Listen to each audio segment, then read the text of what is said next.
Okay, fellas, here is this week's scouting report for their special teams. We got a few clips from last year and a few clips from this year of things they're doing. Um, First off, our swinging gate. They will put five guys in the box here. Four in the box, excuse me, and then this guy who will be an overhang, kind of way out wide there. We'll roll that. You see how wide he is there. He's even widening out. So one of the plays that will be out of the playbook this week is Jet. He's just too wide over there. However, we're putting in a couple wrinkles here as we look at this. They really don't have anybody to account for the quarterback here. So last year, McClanahan basically was untouched the whole time. Nobody steps up. Nobody's attacking the quarterback. They're too busy worrying about putting five guys to defend three receivers. So we're going to run a Kansas fake this week.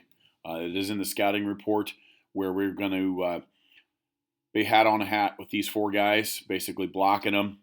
And this man over here, he'll be left all alone, and he'll be taking himself out of the play because we're going to run a Kansas keep right up in there and block, man on man, and Brem will just take, or not, excuse me, Jewel will just take it right up the gut.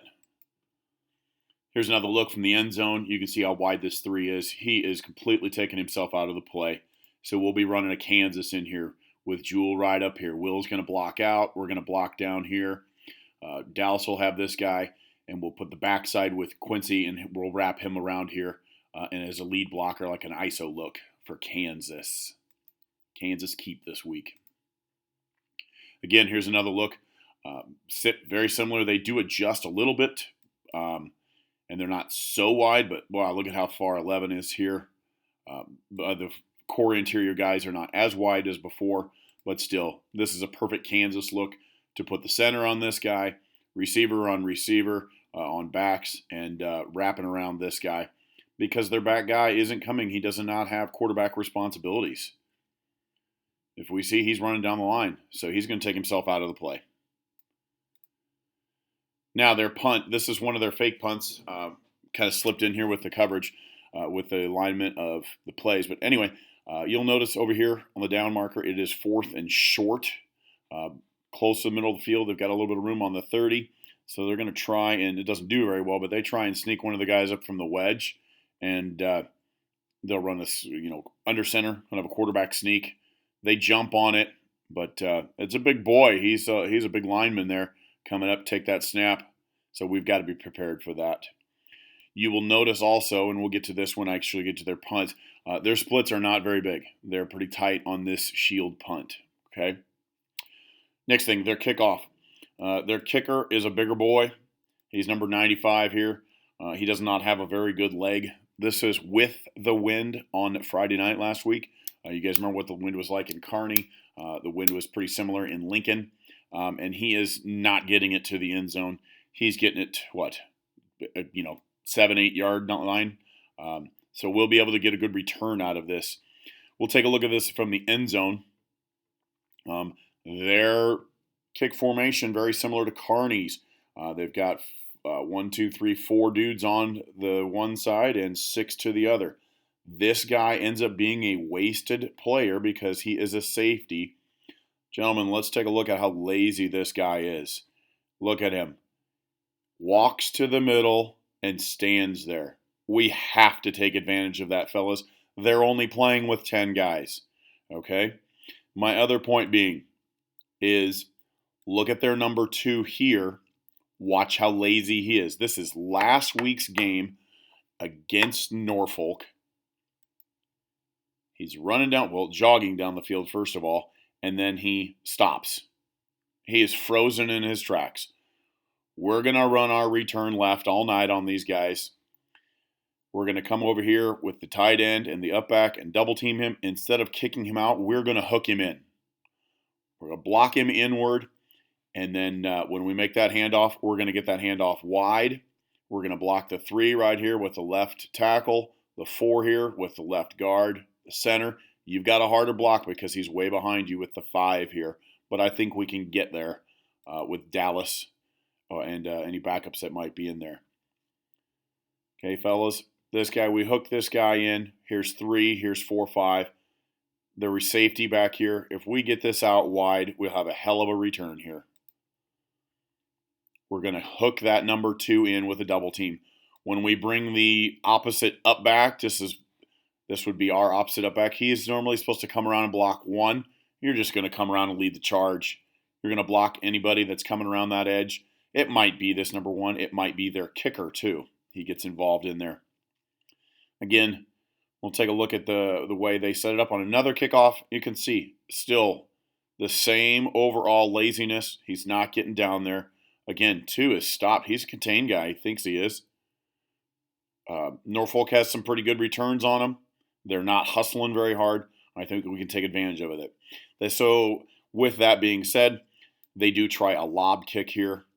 Not very successful. Kicks it right out of bounds. Doesn't get a whole lot underneath that lob. They get afraid of Norfolk, so they start kicking it away from them and lobbing it, because they know Norfolk has got their number on the kick return, and you're damn right we will have their number too. That's their lob from the end zone. Okay, this is their kick return. Their kick return is pretty similar to our kick return, but they don't fake it. But they do like to, and we'll take a look here. They do like to return left, okay? You'll notice their tight end is tucked in here on the hash. Normally, our guy's out here preventing for that lob. They do put that guy out here on that side, okay? Let's take a look at where their bodies or where their players go. These 2 are going to end up swinging all the way across. These 2 are going to try and double team. Actually, the 1 is where they're trying to double team that. Okay, we look here. This tackle, this time he's on the 3, but next time they do this, he's actually trying to take the 2. We have to read his body language. Watch this guy. Watch his body language. Okay, we have to be able to come off butt side on that guy. The whole time he's telling us where he's going to block us, we have to run butt side on that guy.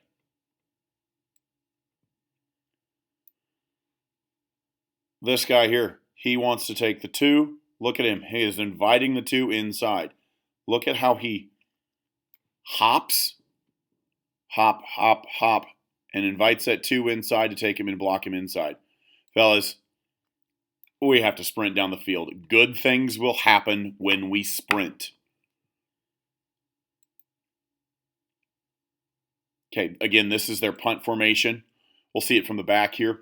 This guy likes to take off at a wider angle. He will take off outside, backside over here on the right. Number 22, he'll block down, and he's basically straight down the field. I am assuming because the ball is on the hash, that 15 is releasing to get to the other hash, to the wide side of the field. Number 80 is their punter here, as you can see. Part of the shield, 59, 57, 56. Nobody is a receiver number, so we do not have to worry about any of these men going out for a pass.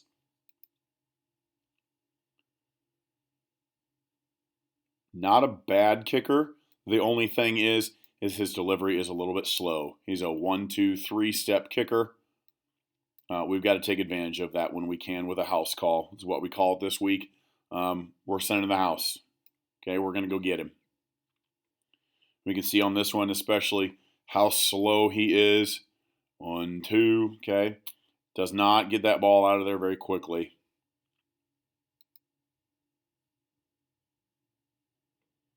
On this one, looks like Norfolk is trying to overload that side and come from that side. They about get to it.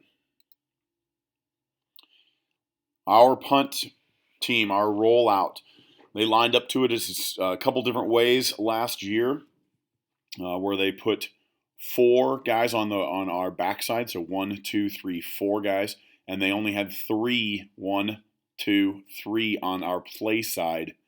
Okay, they do adjust that and put 4 on our backside and 4 on our play side as this guy moves over and he lines up outside of everybody, and they still have 3 on the backside. So we've got a couple different ones I want to look at on how they line up. As you can see, there's only 3 on this play side. We have 1, 2, 3, 4 blockers. They only have 3 guys. This is perfect for a Kansas. We would want to hook this number 25 and roll out here. We'll bring the personal protector as a lead out to pick up the linebacker there. This would have been a perfect time to fake it. Look at this. And we get the fullback out there. Okay. Another time, they bring that guy way wide over there. We'll look at that from the end zone shot. Okay. That's fine. If we want to run the Kansas here, we'll let him run upfield. We'll kick him out, and we'll double team here, and our fullback will be coming around to pick up the linebacker. Again, they only have 3 dudes here, and we have 4. We have to take advantage of those numbers.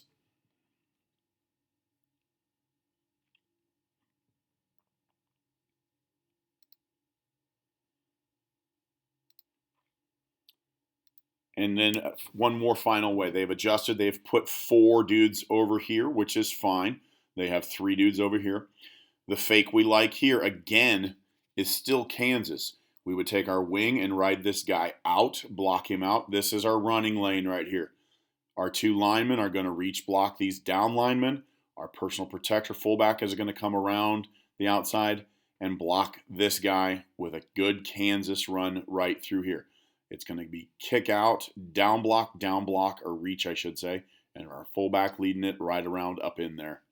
This will be a great play for us, fellas. Bremer Jewel, that's a huge lane right there. Okay. If we look at that, you'll notice that right here, our hawk, our guy's coming down there, we can't be cutting in there because that's a defender that could step up and take our punter on a Kansas fake. We have to be staying wide on that. If we fake it, he has to stay wide. Now, if it's a regular punt, I'm okay with you getting down to the middle of the field, get inside like that. But that would be horn, and you need to stay wide on that if we call Kansas as a fake. Again, we'll take a look at it one more time. They've got 4 dudes on our side with 4. They've got 3 over here. As we look at this, the way it plays out, 19 decides to come. They've seen Florida, so I'm imagining 19 is going to be this guy here, whoever he is this year, is going to have eyes on our personal protector because they saw us run Florida last week. Again, as hard as this guy is coming off the edge, we'll just block him out, lead the fullback up in there on number 2 this year, or number 2 last year. And it should be a good play for us as Kansas. Okay, that's back to the top, fellas. If you've actually watched this whole thing, please send me a text with the names of the 2 fakes that we plan to run this year or this week against Lincoln Northeast. Again, in our swinging gate, we want to run Kansas, as well as our punt. We want to run Kansas. Both Kansas means the quarterback is going to keep. Text me that through Huddle Message.